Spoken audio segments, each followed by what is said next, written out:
Madam President, thank you for allowing me to speak about this 2026 budget. I am going to be supporting this budget because it benefits residents of Monroe County and our over 750 county employees. Now, while some have described this year's process as lacking control, I respectfully disagree. What we've seen here is not incompetence, but humility, collaboration, honest acknowledgement of our failures, and strident efforts to adapt. We move forward not with misplaced certainty, but with curiosity and care, determined to fulfill the trust residents have placed in us. And as a public servant, I say with humility that this budget is not perfect.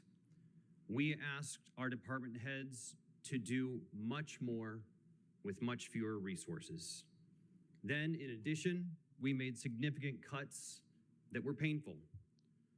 And our actions slowed the growth of the budget from the previous year from 10% to 5%, and that's a lot of change to process in just 1 year. But these tough choices didn't happen in a vacuum. They were necessitated by circumstances largely beyond our control. And I think it bears to understand this budget, we have to first understand the extraordinary challenges we faced in getting to tonight's vote. In January 2025, actions by the Department of Government Efficiency, or DOGE, led to increased unemployment all across our region and a significant reduction in grants awarded to Monroe County. In February, 1 month later, we learned of a $3.8 million reduction in revenue due to a local error. And then on April 14th, 2025, Governor Braun signed legislation implementing immediate cuts to local government, public safety, fire protection, counties, cities, libraries. Governor Braun ensured that with his action, that county governments across this state are now struggling to pass budgets and provide the services that we all depend on as we're grappling with significantly fewer resources. In May, Council President Crossley sent her leadership letter, setting an earlier budget process and building in a 3% cost of living adjustment for employees, a commitment that we have been determined to keep. From May through August of this year, council liaisons met with department heads and elected officials to review budgets line by line before submission. This is complicated, detailed work. And then from August to tonight, this council met weekly. Rising to these challenges could only happen if we did not work alone. Please note that over the last 2 months of budget hearings, each one of these 7 members on this dais made significant contributions to reducing the debt. We worked alongside you, taking robust public comment, and we heard you through emails, phone calls, text messages.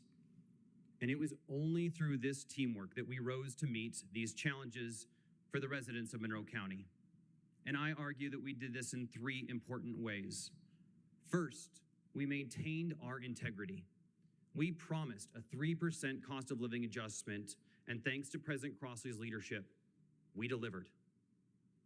As Democrat, healthcare is important. We promised to cover medical expenses for our employees, a $3 million additional appropriation in 2025, and then an $11.3 million budgeted in 2026. In terms of healthcare, we delivered. We promised to preserve personnel lines, and we kept that promise too. We know that keeping your job means freedom and security for your household. Second, we demonstrated resilience by adhering to local government finance best practices. We maintained a robust and intact rainy day fund, ensuring that we have a strong bank account for emergencies.